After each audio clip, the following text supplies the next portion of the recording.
Hello there, thanks a lot for coming by PosterCentral.com's video blog today.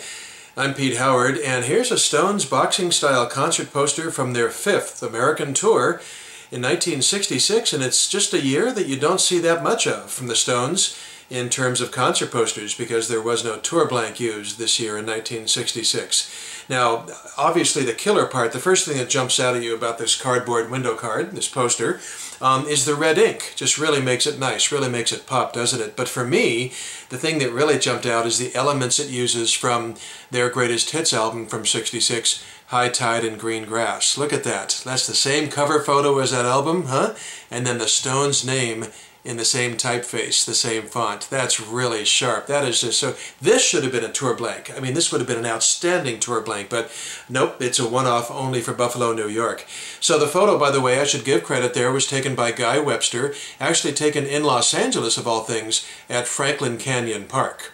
So the greatest hits album, I should say High Tide and Green Grass, had been out for a couple of months, but was still in the national top 10. And for a lot of us baby boomers, that album, the greatest hits album, was the introduction to the Stones repertoire.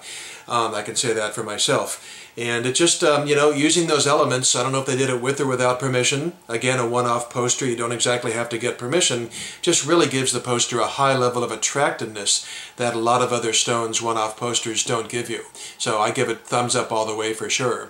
And equally attractive about this poster in terms of the Stones' career, Paint It Black was still in the national top 5. Killer record from the summer of '66, and had been '1, by the way, a little bit earlier, but still in the national top 5. So, after 2 tours in '64, 2 American jaunts, and 2 tours in '65, the Stones did only 1 in 1966, but it was a pretty healthy one with 31 dates. But interestingly, again, I said before, even with those 31 dates, there was no tour blank used, as there was for certain segments of both '64 and '65. So you have a number of different, you know, one-off, as we call them, concert posters for this Stones trek in '66. So that also makes good ones like this unique to this city. This is unique to Buffalo, which is really nice. As you can see, right across the top screaming is the local radio station, WKBW, a big top 40 rock station with, you know, typically a couple of plugs, WKBW VIPs.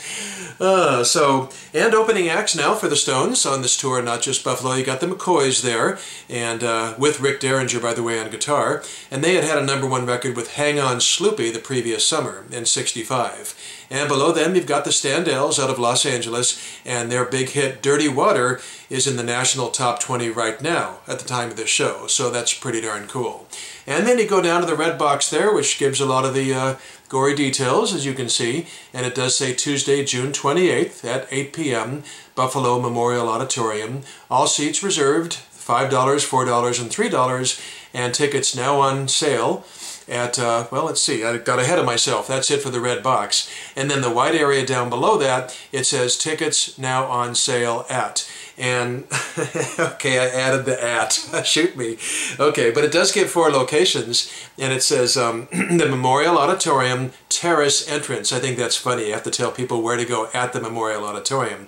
And then it says sample stores, 3 different locations. And then the 2 at the bottom got sort of trimmed off, perhaps to fit this poster into a frame. You have Norton Hall and Brundo's Music Store. Well, Norton Hall was at the University of Buffalo, that part got trimmed, and Brundo's Music Store was in Niagara Falls. So, for my money, this was sort of the end of the Stones, what do you call it, big British invasion, hit-making 45 RPM era, and I guess that sort of is exemplified a little bit by the fact that their greatest hits album was in the national top 10 at this time.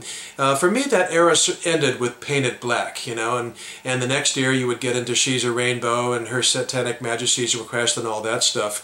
And for the Stones here in the summer of '66, their touring would end just like it did for the Beatles and Bob Dylan, and, you know, LPs sort of took over for 45s as the serious medium for listening to music going forward. And do you realize that after this tour, it would be 3.5 years almost before the Stones toured America again? My goodness, and even that would be a short jaunt at the very end of 1969, and then would end with Altamont.